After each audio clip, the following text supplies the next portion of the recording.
Caminando por el desierto de este mundo, llegué a cierto lugar donde había una cueva. En ella me acosté para dormir y tuve un sueño. En mi sueño vi a un hombre de pie vestido de harapos y de espalda a su casa. Tenía un libro en las manos y una pesada carga sobre sus hombros. Vi que abría el libro y lo leía. El hombre tenía una pesada carga y tenía un libro en sus manos. Vi que abría el libro y lo leía. Y mientras leía, el hombre lloraba y temblaba. Y sin poder contenerse, clamó con desesperación diciendo: ¿qué debo hacer? En este estado lamentoso regresó a su casa procurando ocultar su congoja para que su esposa y sus hijos no la notaran, pero no pudo guardar silencio por mucho tiempo porque su sufrimiento empeoraba. Al fin dijo: ay, mi querida esposa, y ustedes, hijos de mi corazón, estoy afligido a causa de una carga que me abruma. Además, sé de buena fe que esta nuestra ciudad será quemada con fuego del cielo. Todos moriremos en ella si no hallamos algún modo de escapar, que todavía no percibo. Su familia quedó atónita, no porque creyeran lo que les decía, sino porque pensaban que tenía un ataque de angustia. Avanzaba la noche y esperaban que dormir le apaciguara el cerebro, por lo que se apuraron a acostarlo. Pero la noche era tan angustiosa como el día, y en lugar de dormir, la pasó llorando y gimiendo. Cuando amaneció le preguntaron cómo se sentía y les contestó: me siento peor. Empezó a hablarles nuevamente, pero ellos comenzaron a endurecerse. Les pareció que tratándolo con dureza y mal humor lo haría reaccionar. A veces se burlaban, a veces lo regañaban y a veces no le hacían caso. Por eso se retiraba a su cuarto a llorar su infelicidad. Iba al campo para orar por ellos con pesar y también para aliviar su propio sufrimiento.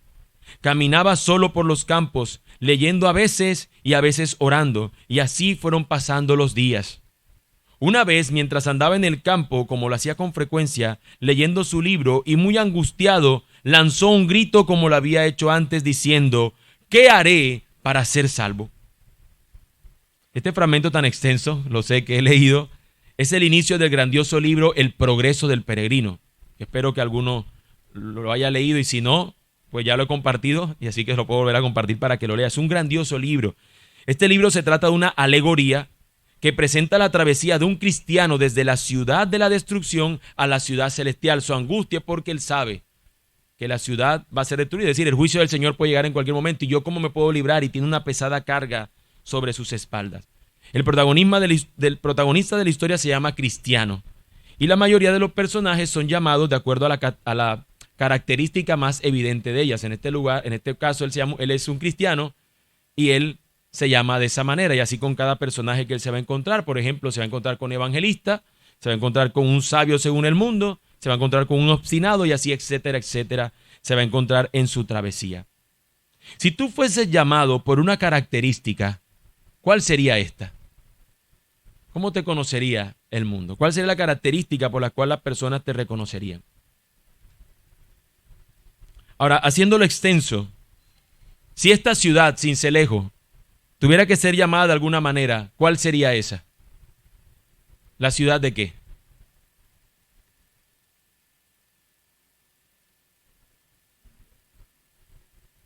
No me contesten.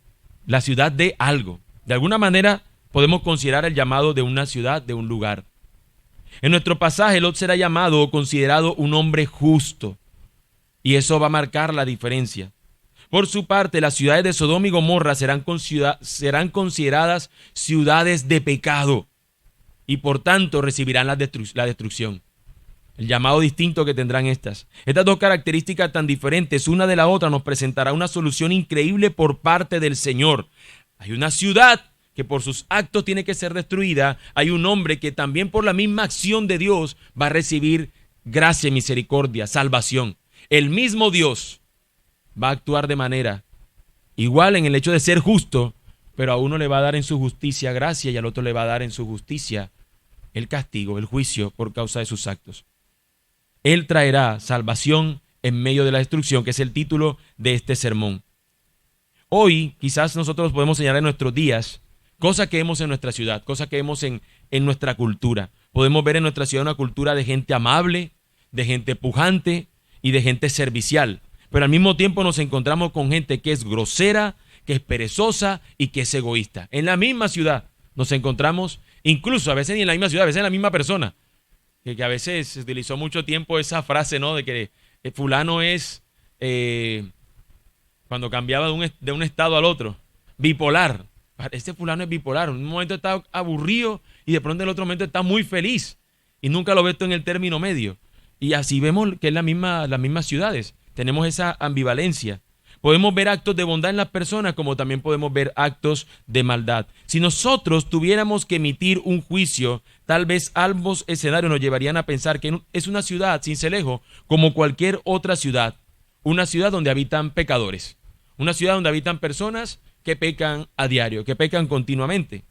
Pero el veredicto final sobre cada ciudad, sobre este mundo, lo tiene el Señor, pues es el Señor quien establece las condiciones en las que nosotros debemos vivir. De manera que no es el Estado o un sistema de gobierno el que deberíamos asumir, que es el que tiene que decirnos cómo vivir, sino que por encima de ello está lo que el Señor dice en su palabra, que es como nosotros deberíamos vivir. Una ciudad, y cuando hablo de la ciudad, hermanos, estoy hablando de los habitantes, ¿sí? No vayamos a pensar en la ciudad netamente en la infraestructura de la ciudad, sino en las personas, en los que habitan. Los que van a recibir el castigo en Sodoma y Gomorra son los habitantes de esa ciudad. Obviamente la ciudad va a ser destruida, también sus edificaciones, pero son los habitantes los que van a pagar el precio con sus propias vidas. Una ciudad tiene un límite hasta donde éstas pueden llegar. Realmente el límite del que hablo no es un límite de tecnología o de infraestructura o algo, sino un límite hasta donde las ciudades terminan pecando. O sea, no hay una persona y no hay un habitante de un lugar que pueda vivir de manera que peca de manera terrible sin que el Señor no sea quien lo frene. O sea, no puede haber un individuo en este mundo que peque deliberadamente, que su nivel de pecado alcance la depravación y que Dios no tenga eso para enjuiciarlo. El texto nos presenta que estas ciudades en particular no pueden asegurar absolutamente su seguridad, valga la redundancia. Ellas no la pueden asegurar, ellas no pueden garantizar de que van a permanecer, pero creen en su propia justicia que sí lo pueden lograr. Pero el Señor les va a demostrar todo lo contrario. Por ende, mi declaración de propósito para el día de hoy, o mi tesis, es que aunque el pecado de una ciudad alcance niveles depravados, el Señor lo detiene con su juicio justo e inminente. Aunque el pecado de una ciudad alcance niveles depravados, el Señor lo detiene con su juicio justo e inminente. En Sodoma y Gomorra esto es lo que ocurre, hermanos. El pasaje del día de hoy en Génesis 19 nos lo muestra, y esa es la declaración de propósito del sermón. Los niveles de ellos iban a alcanzar unos niveles exorbitantes de depravación, y el Señor con su juicio lo detuvo. Este mundo alcanzará ese clímax, pero no se saldrá con la suya. El Señor dice que a su debido tiempo, en 2 de Pedro, la paciencia de Dios nos la muestra allí, que Dios no tarda su promesa, según algunos la tienen por tardanza, sino que más bien está siendo paciente para que ninguno se pierda, sino que todos procedan al arrepentimiento. Pero dice allí, en 2 de Pedro, que ese juicio llegará. En nuestro texto del anterior pasaje, nos encontramos que Abraham rogó porque en esa ciudad hubieran 10 justos y que si habían 10 justos, el Señor no la destruiría. Pero no encontraron 10 justos, no aparecieron 10 justos y por ende esta ciudad, al no alcanzar este número, terminará siendo destruida. Lo que el Señor encontró en esa ciudad fue todo lo contrario. Encontró personas que practicaban el pecado de manera deliberada. Y esto es lo que yo llamo una cultura de pecado. Y nos lleva esto a nuestro primer encabezado. La cultura de pecado de la ciudad. Versículos del 1 al 11. El ya fallecido y conocido pastor Tim Keller, cuando habla de cultura, no se refiere simplemente al arte o a la creatividad con la que algunas personas se expresan, que es usualmente lo que decimos de cultura. Hablamos del arte, hablamos de la manera como las personas se expresan, ya sea cine, música, pintura, escultura. No, va más allá de eso. Y esto es lo que él dice cuando habla de cultura. Son las prácticas, actitudes, valores y creencias compartidas, basadas en la comprensión común de las grandes cuestiones de la vida, de dónde venimos, qué sentido tiene la vida, quiénes somos. Cuando una persona tiene en su cultura, responde a estas preguntas, en eso es lo que ellos se gestan. Por eso podemos decir nosotros que de cierta manera tenemos una cultura en Occidente que se basa en la tradición judeocristiana, porque esa es su tradición, aunque haya mucho ateo, su tradición y su base, su fuente es eso. Mientras que podemos señalar en otros lugares, por ejemplo en la India, que su tradición tiene que ver con otras prácticas, el hinduismo, el budismo en una zona y en otra zona de la China, y esas son sus tradiciones, y bajo esa construcción religiosa, social, termina construyendo su sistema de pensamiento, y eso es lo que adecua y forma su cultura. En una cultura permisiva o una cultura que nos da la libertad de que Dios nos dio para tener un libre albedrío, usted ve que las personas pueden terminar haciendo actos tan deplorables como por ejemplo la pornografía. Pero en otros lugares donde ven que en su cultura, a su Dios esto lo castiga severamente, no practican este tipo de cosas culturalmente, porque tiene que ver con esto. Bueno, esa definición es la que me baso para hablar, que en esta porción del texto nos va a presentar cuál era la cultura que había en Sodoma y Gomorra. Era una cultura de pecado. Dios había sido llevado fuera de ellos y entonces eran ellos mismos los que querían hacer lo que mejor les parecía. En esa definición la veremos y empecemos por leer desde el versículo 1. Vamos a encontrarnos allí la hospitalidad que nos presenta. Dice el texto: los dos ángeles llegaron a Sodoma al caer la tarde, cuando Lot estaba sentado a la puerta de Sodoma.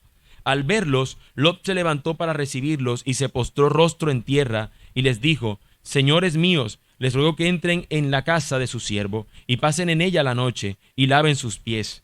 Entonces se levantarán temprano y continuarán su camino. No, dijeron ellos, sino que pasaremos la noche en la plaza.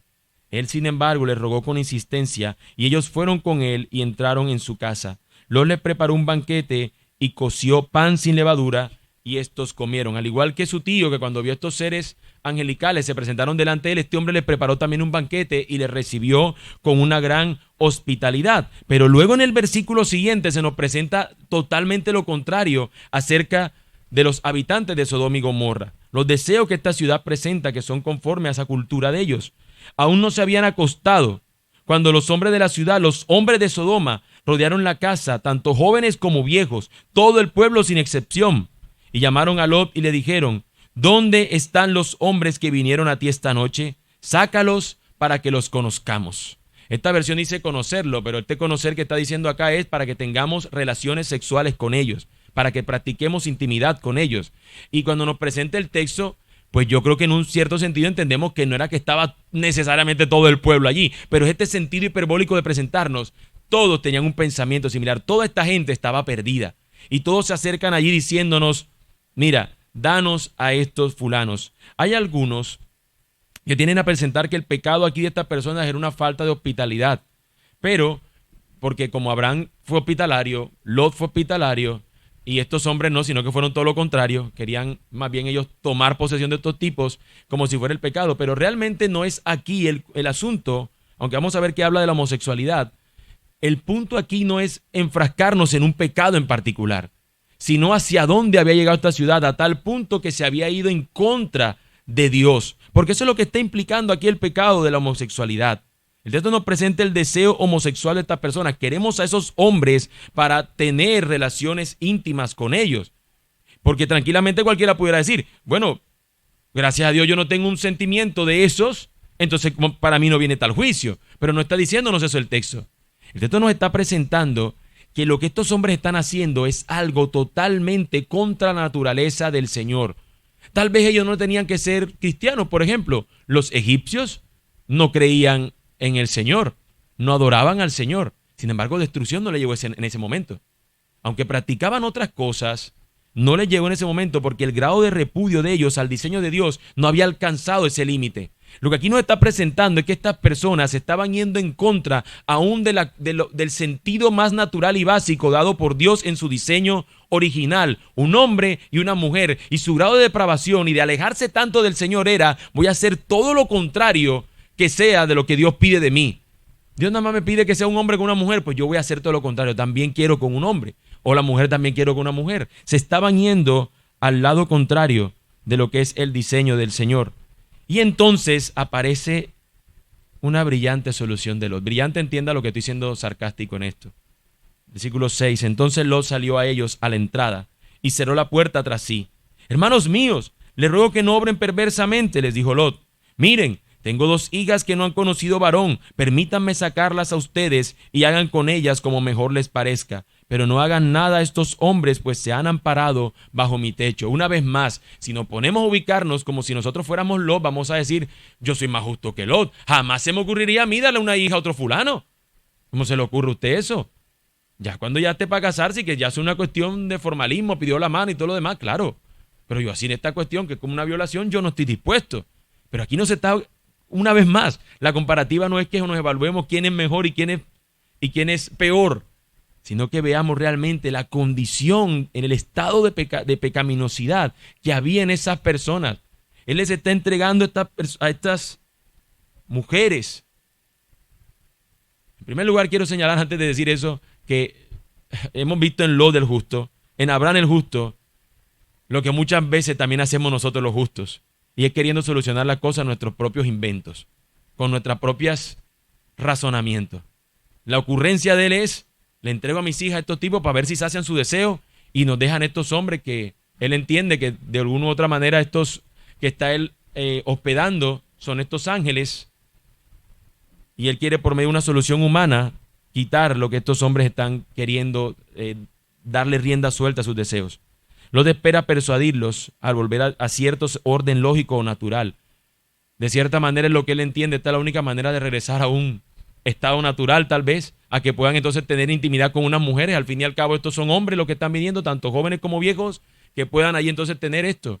Y ellos dicen, no es lo que ellos quieren. El texto lo presenta, ¿no? Porque, a ver, si me detengo en este punto, nosotros todos sabemos que lo que hizo Lot no fue algo bueno. Todos sabemos que lo que él hizo al final no fue algo bueno, pero eso fue su solución humana. Vamos a evidenciar cuál fue la solución divina. Pero el texto continúa. El pecado, hermanos, nunca es algo lógico. El pecado nunca es algo que sea acorde a la naturaleza divina. El pecado es siempre algo contranatural. Siempre es algo que es contra el diseño del Señor. Siempre es algo que es una rebeldía contra el Señor. Y es lo que estas personas dicen, hasta un lado, dijeron ellos. Y dijeron además, este ha venido como extranjero y ya está actuando como juez. Ahora te trataremos a ti peor que a ellos. Entonces, ¿sabes lo que le esperaba a Lot, no? Lo que iban a hacerle a Lot. Ahora te vamos a tratar a ti peor de lo que teníamos pensado hacerle a ellos. Se lanzaron contra Lot y estaban a punto de romper la puerta, pero los dos hombres extendieron la mano y metieron a Lot en la casa con ellos y cerraron la puerta. ¿Te crees acaso un juez? Yo he escuchado ese argumento muchas veces. Cuando usted presenta algo y la persona le dicen, ¿y tú quién eres para decirme eso? Ahora tú eres que me juzgue el Señor.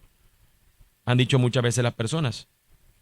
El comentario que hizo esta persona, si dijéramos algo con respecto a personas que tienen un deseo homosexual, la más barata que nos dirían hoy en día es que somos homofóbicos, en caso de decir que lo que están deseando ellos es contra la naturaleza, contra lo que Dios ha establecido como su diseño original.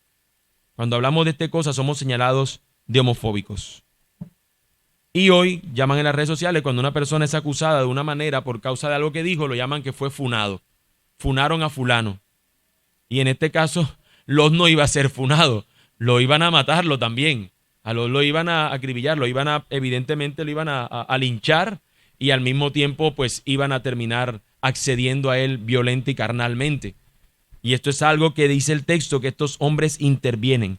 De alguna u otra manera, estos seres emplean alguna fuerza humana, abren la puerta, estiran los brazos, no sabemos cómo, pero lo que hicieron fue suficiente para traer a este hombre dentro de la casa y protegerlo. Y la intervención no solamente fue así, sino que el texto continúa diciéndonos, y a los hombres que estaban a la entrada de la casa los hirieron con ceguera desde el menor hasta el mayor, de manera que se cansaban tratando de hallar la entrada. Así que estos seres angelicales hicieron alguna manera y trajeron una especie de castigo temporal o una especie de asunto en ellos para que no pudieran ver la entrada, y allí Lot fue librado. Lot, hermanos, es acusado de creerse juez en la ciudad. Tú no puedes juzgar. Y es que estas acciones habían llegado a ser parte de esta cultura de la ciudad, que cualquiera que dijera lo contrario evidentemente estaría siendo el problema. Esta cultura de pecado se había levantado. Pero una cosa es ser juzgado por los hombres y otra muy distinta es ser juzgado por el Señor. En nuestra ciudad, en Sincelejo, hermanos, también hay una cultura de pecado que se ha levantado. No pienso señalar algún aspecto u otro porque podemos decirlo en sentido general, que es lo que me interesa hacerlo. Y si usted y yo presentamos defensa de nuestra fe y la argumentación en contra del Señor, muy probablemente recibamos una respuesta similar a la que recibió Lot. pero se nos llama a nosotros ser fieles. Si las personas le conocieran al Señor, seguramente le temerían y se rindieran ante Él.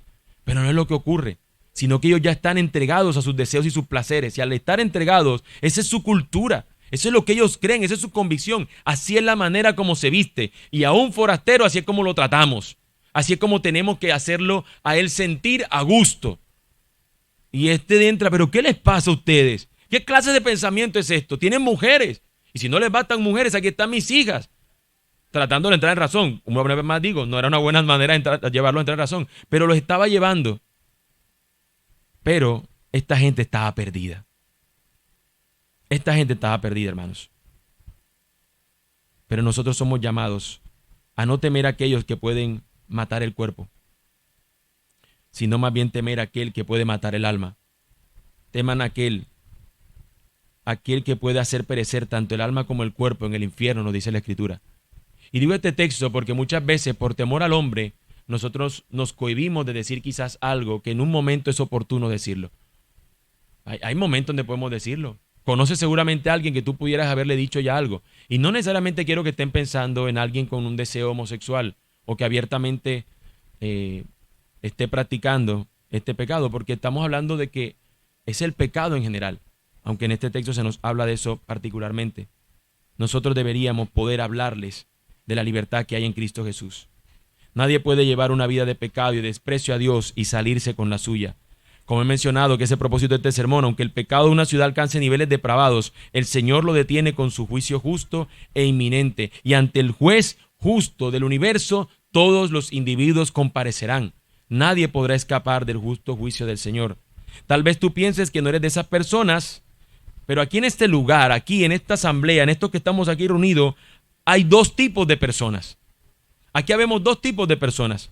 Pecadores que confían en su obra de salvación. Pecadores que han sido separados del mundo, que luchan con sus pecados, pero que descansan en su gracia y perdón. Estos pecadores viven la cultura del reino de Dios en medio de la ciudad en la que se encuentran, aunque esta ciudad pudiera estar celebrando una cultura de pecado.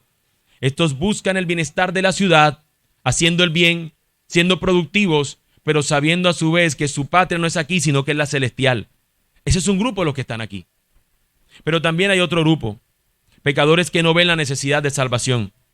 Oyen el mensaje, pero se hacen los sordos. Dicen, yo soy hétero, no soy como otros. Como si se tratase el texto de hablarnos de un pecado en particular. Se está hablando del asunto del pecado. El asunto aquí es que encontrándose una persona o una ciudad en condición de pecado, si no se arrepiente y no descansa en el Salvador, un castigo mayor que este es el que le espera. Porque hay hombres que teniendo un deseo homosexual, que habiéndolo practicado por años, cuando ven al precioso Salvador, han corrido a Él y se han escondido en Él, y el Señor le ha libertado de ese pecado. Y hoy son hombres de Dios.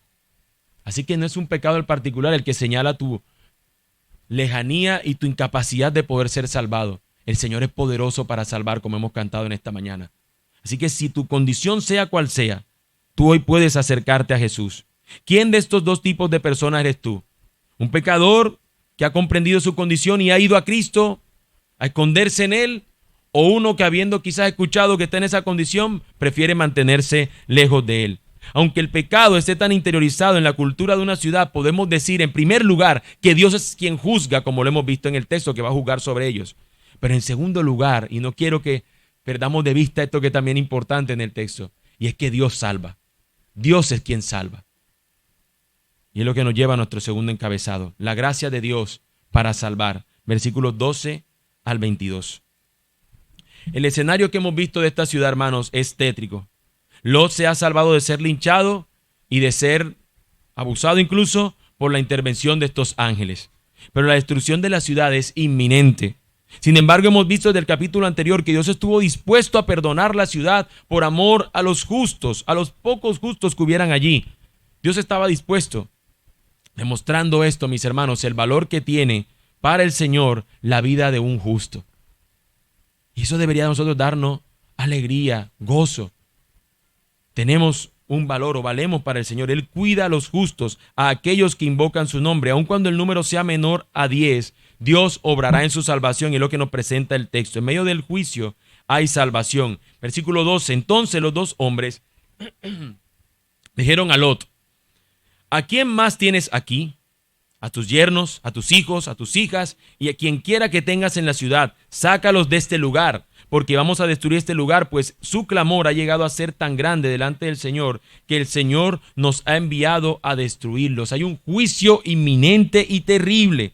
Dios no va a dar por inocente al culpable.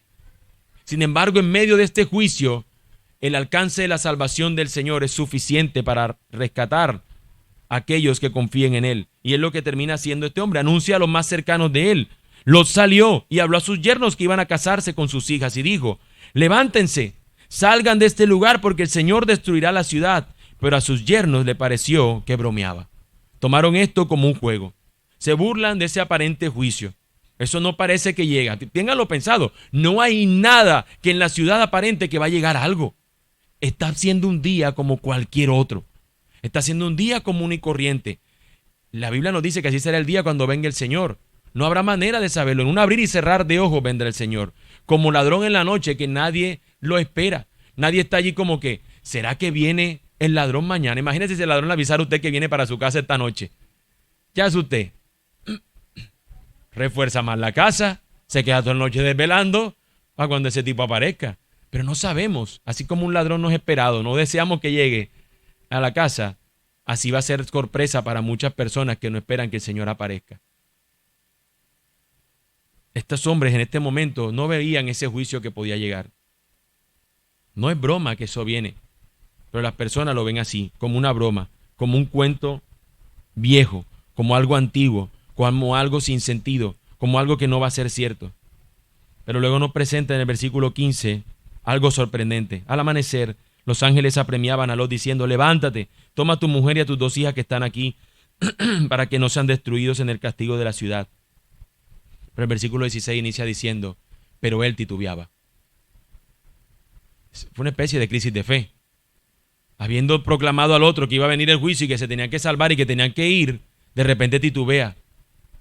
Yo tengo aquí mis cosas, tal vez puedo ser.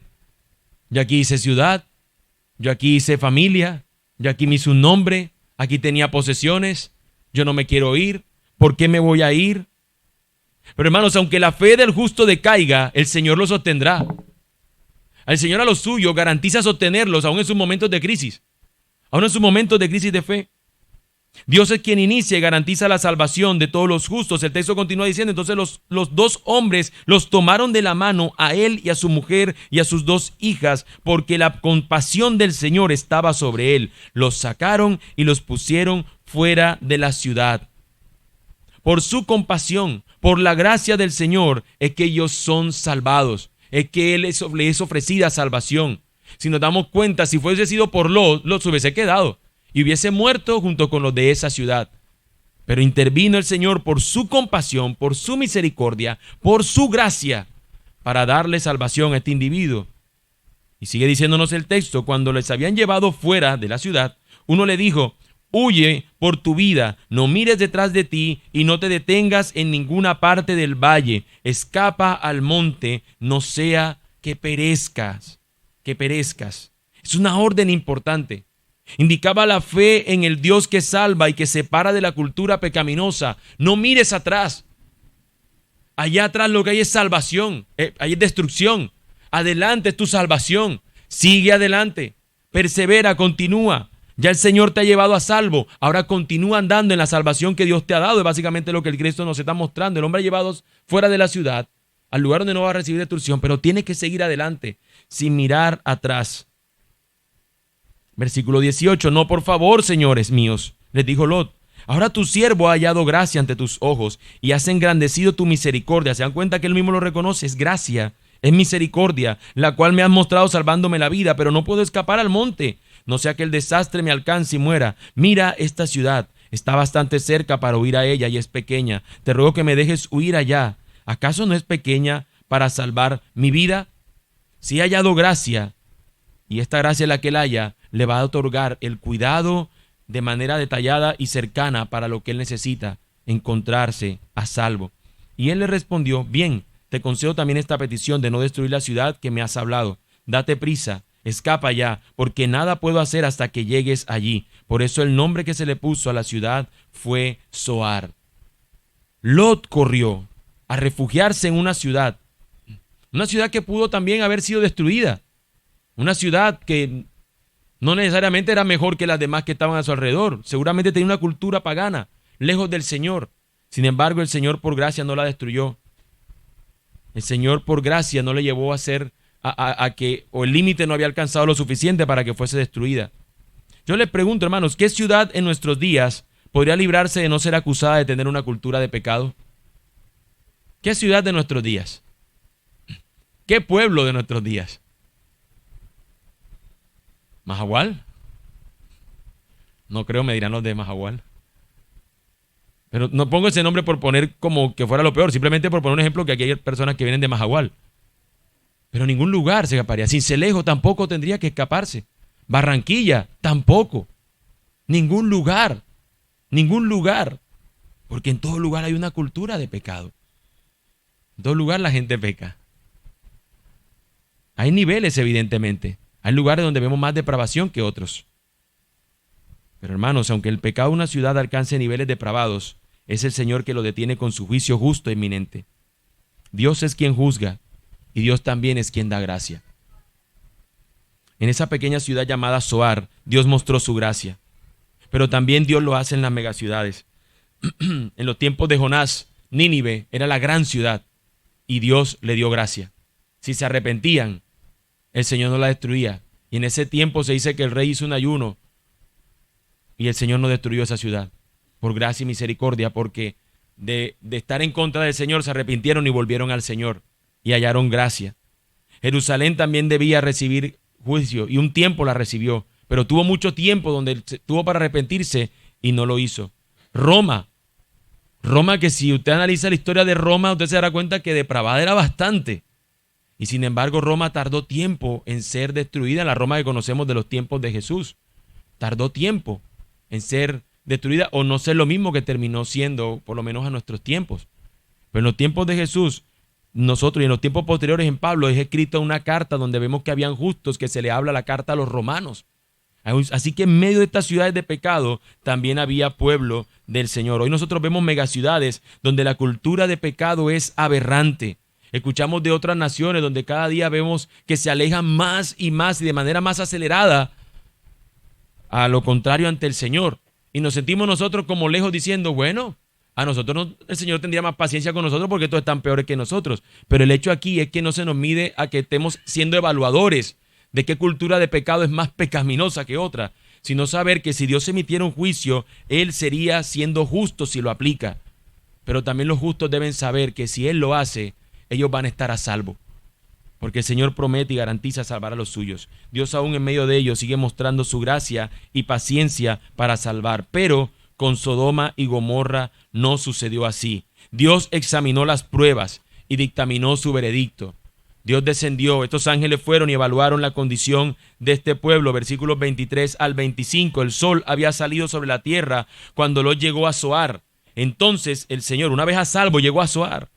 Solo había salido sobre la tierra cuando Lot llegó a Zoar, ya estaba allí a salvo. Ya estaba allí en el lugar donde él había pedido estar, y tan pronto él estuvo allí, el Señor hizo llover azufre y fuego sobre Sodoma y Gomorra de parte del Señor desde los cielos. Él destruyó aquellas ciudades y todo el valle y todos los habitantes de las ciudades y todo lo que crecía en la tierra. A la salida del sol, cuando todo estaba dado para continuar una jornada, un día más, empecemos. No había nada que le trajera sospecha de que algo iba a ocurrir. El juicio del Señor vino sobre las ciudades de pecado y sorprendió a todos dejándolos sin lugar a la escapatoria. Absolutamente todo lo que estuvo vivo en ese territorio murió ese día. Fue erradicado el pecado. Cuando hablamos de que erradicado el pecado, estamos hablando del que peca. El pecador fue destruido ese día, o los pecadores de ese lugar fueron aniquilados. El apóstol Pedro respecto a esto dice en su segunda carta, capítulo 2, versículos del 4 al 9, dice: Porque Dios no perdonó a los ángeles cuando pecaron, sino que los arrojó al infierno y los entregó a fosos de tinieblas reservados para juicio. En algún momento de la historia, él señala que algo ocurrió con unos ángeles y fueron arrojados al infierno. Versículo 5 pone otro ejemplo. Tampoco perdonó al mundo antiguo, sino que guardó a Noé, un predicador de justicia, con otros 7 cuando trajo el diluvio sobre el mundo de los impíos. Es decir, está mostrando otro suceso donde la gente se rebeló contra Dios y Dios trajo juicio. Eso fue en el tiempo de Noé. Pero luego nos presenta otro ejemplo que tiene que ver con nuestro texto de hoy. También condenó a la destrucción las ciudades de Sodoma y Gomorra, reduciéndolas a cenizas, poniéndolas de ejemplo para los que habrían de vivir impíamente después. Todo impío debería saber que el juicio del Señor es inminente sobre aquellos que pecan de manera libertina, que es lo que sigue diciendo el texto. Además, rescató al justo Lot, abrumado por la conducta sensual de hombres libertinos, porque ese justo, por lo que veía y oía mientras vivía entre ellos, diariamente sentía su alma justa atormentada por las iniquidades de ellos. El Señor, pues, sabe rescatar de tentación a los piadosos y reservar a los injustos bajo castigo para el día del juicio. Y esto es lo que resume el de este ejemplo. Lo que él resume es que el juicio del Señor, esta carta nos va a decir que es inminente también, pero que a los suyos el Señor los sabe rescatar. Él es poderoso para salvarlos, como lo hizo con Lot, como lo hizo también con Noé. Pedro hace una distinción también entre dos grupos de personas. Unos pecadores que son perdonados por gracia, que saben que no la merecían, pero hay pecadores que no han probado de esa gracia, pero que deben saber que hoy esa gracia está disponible para ti. ¿Qué harás? ¿Creerás en aquel que es poderoso para salvar y que lo hace por gracia, o en cambio lo despreciarás? El plan que ofrece Dios para salvar es poner tu mirada únicamente en el que es poderoso para salvar. Ve a Él, ve a Él. Hoy podrás estar tan cerca de ser salvado y sin embargo poner tu mirada en lo profano y terminar despreciando al Señor. Y eso sucedió en ese día. Esto le pasó a la esposa de Lot. Versículo 26. Pero la mujer de Lot, que iba tras él, miró hacia atrás y se convirtió en una columna de sal. Ella estuvo tan cerca de poder ser salvada, de poder estar en ese lugar en refugio, pero realmente ella se encontraba lejos porque miraba lo que había quedado atrás cuando le dijeron solamente mira hacia adelante. Lo que implica esto, podríamos imaginarnos muchas cosas. Tal vez añoraba sus posesiones, tal vez añoraba las oportunidades, los amigos o cualquier cosa que haya dejado atrás. Pero lo que ella tenía que haber hecho era mirar adelante a la salvación que le había sido ofrecida por el Señor. Tenía que mirar adelante, como se nos invita a nosotros también a mirar. Esta salvación era correr al lugar elevado, al lugar donde Dios había dado para que ellos no llegaran a ser destruidos. Hoy, mi amigo, tú también puedes correr ese lugar a Cristo Jesús y recibir de Él el perdón de tus pecados. Encontrar en Él salvación corriendo a los pies de Él. La historia de Cristiano, el del progreso del peregrino que narré al principio, terminó diciendo él como en un desespero: ¿qué haré para ser salvo? Y así es como continúa la historia. Vi también que miraba para un lado y para el otro, como para echarse a correr, pero sin saber qué rumbo tomar, se quedó donde estaba.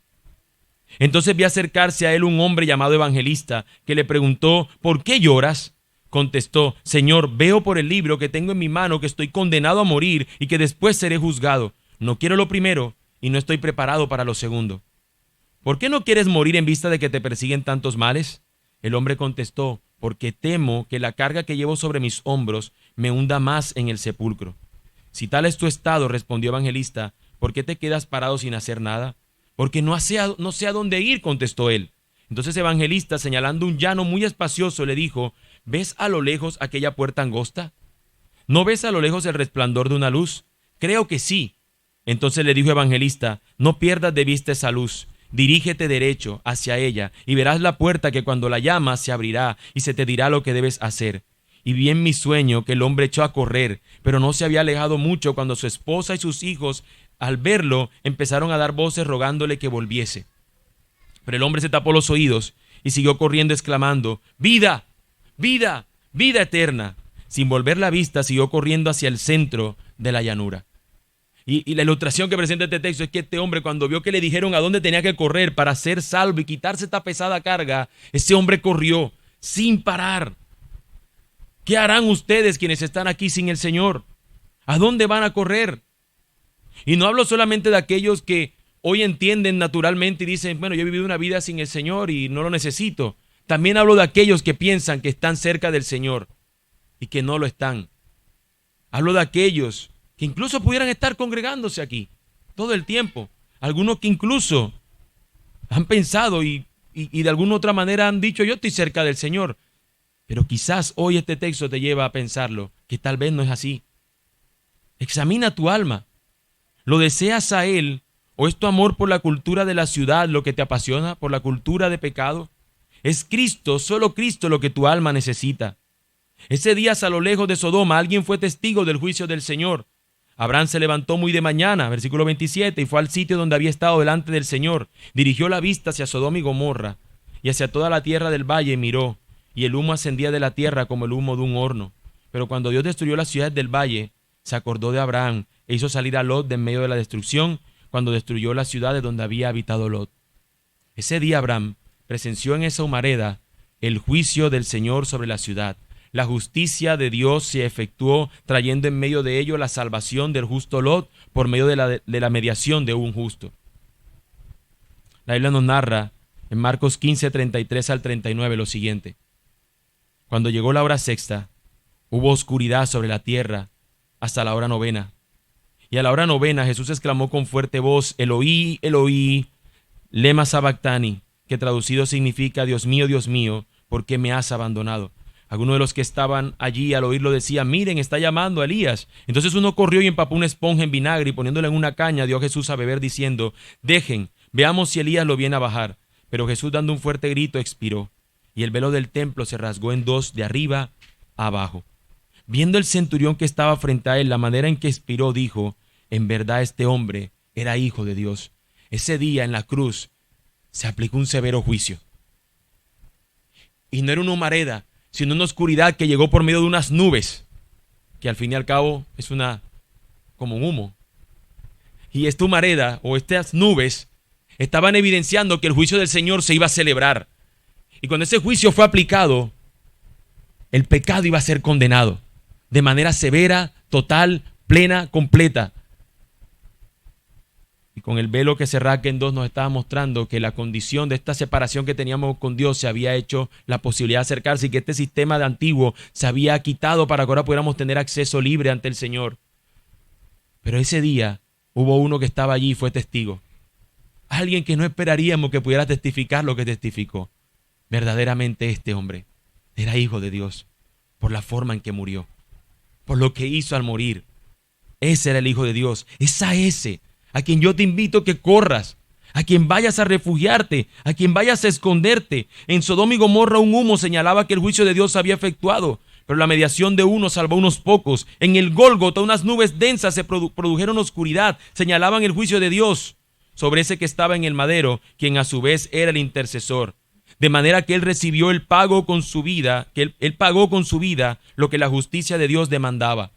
Y a su vez se convirtió en aquel que es nuestro mediador para darnos salvación. Ese hombre, ese centurión romano, ante tal evidencia proclamó esa verdad. Verdaderamente este hombre era hijo de Dios. ¿Qué dirás tú de Jesús hoy? ¿Quién es Jesús hoy para ti? Si no es Jesús, ¿a quién o en qué vas a descansar tu alma? ¿Vas a llevar a que descanse tu alma hoy? ¿A dónde te refugiarás?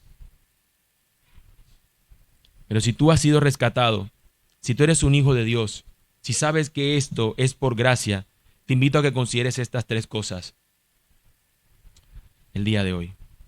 Hermano, no lamentes lo que has dejado atrás. No mires hacia atrás. Lot no se llevó nada, pero ganaría algo mayor. El que pierda su vida por causa de él, ciertamente la ganará, nos dice la Escritura. Hermano, hemos dejado atrás. Quizás para algunas personas somos unas personas aburridas y aguacatadas, pero no nos estamos perdiendo de nada. Al contrario, en alguna cosa que estamos dejando de hacer es porque queremos vivir como Él nos llama a vivir. Nada que hayamos dejado, hermanos, y quiero que esta frase la tengan en mente, nada de lo que hemos dejado es tan valioso como lo que somos y tenemos en Cristo. Nada, absolutamente nada. Así que en primer lugar, no lamentes lo que has dejado atrás, Segunda consideración, pon tu mirada en el Salvador. Él te ha salvado. Vive tu salvación atesorándola con temor y temblor. Lo que Él ha pagado a ti, no te tocó pagarlo. Lo que Él ya lo hizo para que tú no tengas que pagarlo. Eso es gracia.